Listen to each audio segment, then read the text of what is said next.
അപ്പോൾ ഇന്നത്തെ നമ്മുടെ റെസിപ്പി നേന്ത്രപ്പഴം മുട്ടയൊക്കെ ഉണ്ടെങ്കിൽ വളരെ പെട്ടെന്ന് തന്നെ ഉണ്ടാക്കിയെടുക്കാൻ പറ്റുന്ന നല്ലൊരു പലഹാരത്തിൻ്റെയാണ്. അപ്പോൾ ഇതെങ്ങനെയാണ് ഉണ്ടാക്കിയെടുക്കുന്നതെന്ന് നോക്കാം. അപ്പോൾ അതിന് വേണ്ടിയിട്ട് ഞാനൊരു ബോൾ എടുത്തിട്ടുണ്ട്. അതിലേക്ക് 1 കപ്പ് അളവിൽ ഗോതമ്പൊടി ചേർത്ത് കൊടുക്കാം. ഇതിലേക്ക് ഇനി ഞാനൊരു 1/4 ടീസ്പൂൺ ഉപ്പും കൂടെ ചേർത്ത് കൊടുക്കുന്നുണ്ട്. പിന്നെ ഒരു നുള്ളു ബേക്കിംഗ് സോഡയും കൂടെ ചേർത്ത് കൊടുത്തിട്ട് നന്നായിട്ട് തന്നെ ഒന്നങ്ങ് മിക്സ് ചെയ്തെടുക്കണം. ഇനി വേറൊരു ബോൾ എടുത്തിട്ട് അതിലേക്ക് ഞാനൊരു മുട്ട പൊട്ടിച്ച് വയ്ക്കുകയാണ്. ഇതിലേക്ക് ഒരു 5 ടേബിൾ സ്പൂൺ പഞ്ചസാരയും കൂടെ ചേർത്ത് കൊടുത്തിട്ട് നന്നായിട്ട് തന്നെ ഒന്നങ്ങ് മിക്സ് ചെയ്തെടുക്കണം. അങ്ങനെ ഞാനിത് നന്നായിട്ട് തന്നെ മിക്സ് ചെയ്തെടുത്തിട്ടുണ്ട്.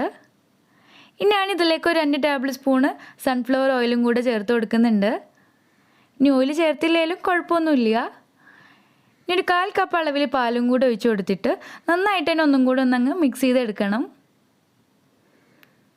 ഇനി നമ്മൾ നേരത്തെ റെഡിയാക്കി വെച്ചിട്ടുള്ള ഗോതമ്പ് പൊടിയിലേക്ക് ഒഴിച്ച് കൊടുത്തിട്ട് നന്നായിട്ട് തന്നെ ഒന്നങ്ങ് മിക്സ് ചെയ്തെടുക്കണം. ഇനി നമുക്കിതിലേക്ക് നേന്ത്രപ്പഴമാണ് വേണ്ടത്. അപ്പോൾ ഞാനൊരു നേന്ത്രപ്പഴം എടുത്തിട്ട് ഇതുപോലെ ചെറുതായിട്ട് കട്ട് ചെയ്തെടുത്തിട്ടുള്ളതാണിത്. ഇതിലേക്ക് ഇട്ട് കൊടുക്കുന്നുണ്ട്. അപ്പോൾ ഈ ഒരു പരുവത്തിലാണ് നമ്മുടെ ബാറ്റർ ഇപ്പോൾ ഉള്ളത്.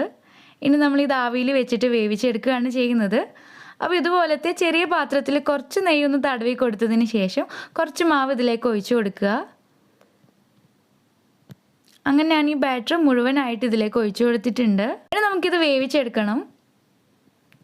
അപ്പോൾ വെള്ളമൊക്കെ നല്ലപോലെ തന്നെ തിളച്ച് വന്നിട്ടുണ്ട്. ഇനി ഓരോന്നായിട്ട് എടുത്തിട്ട് ഈ പാത്രത്തിൽ മുകളിലായിട്ട് വെച്ച് കൊടുക്കാം.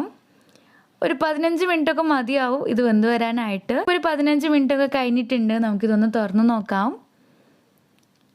അപ്പോൾ ഇത് വെന്ത് വന്നിട്ടുണ്ടോ എന്ന് അറിയാൻ വേണ്ടിയിട്ട് ഇതുപോലെ ഒന്നങ്ങ് കുത്തി നോക്കിയാൽ മതി. ക്ലീനായിട്ട് കിട്ടിയിട്ടുണ്ടെങ്കിൽ വെന്ത് വന്നിട്ടുണ്ടാവും. ഇനി നമുക്കിത് തണുക്കാനായിട്ട് മാറ്റി വെക്കാം. അപ്പോൾ ഇത്രയേ ഉള്ളൂ. വളരെ പെട്ടെന്ന് തന്നെ ഉണ്ടാക്കിയെടുക്കാൻ പറ്റുന്ന നല്ല ടേസ്റ്റി ആയിട്ടുള്ളൊരു സ്നാക്കാണിത്. അപ്പോൾ എല്ലാവരും ഒന്ന് ട്രൈ ചെയ്ത് നോക്കിയിട്ട് ഫീഡ്ബാക്സ് ഒക്കെ അറിയിക്കരുത്. ചാനൽ സബ്സ്ക്രൈബ് ചെയ്യാത്തവരുണ്ടെങ്കിൽ സബ്സ്ക്രൈബ് ചെയ്യാൻ കൂടെ മറക്കരുത്. അപ്പോൾ വീണ്ടും പുതിയൊരു വീഡിയോ ആയിട്ട് കാണാം. താങ്ക്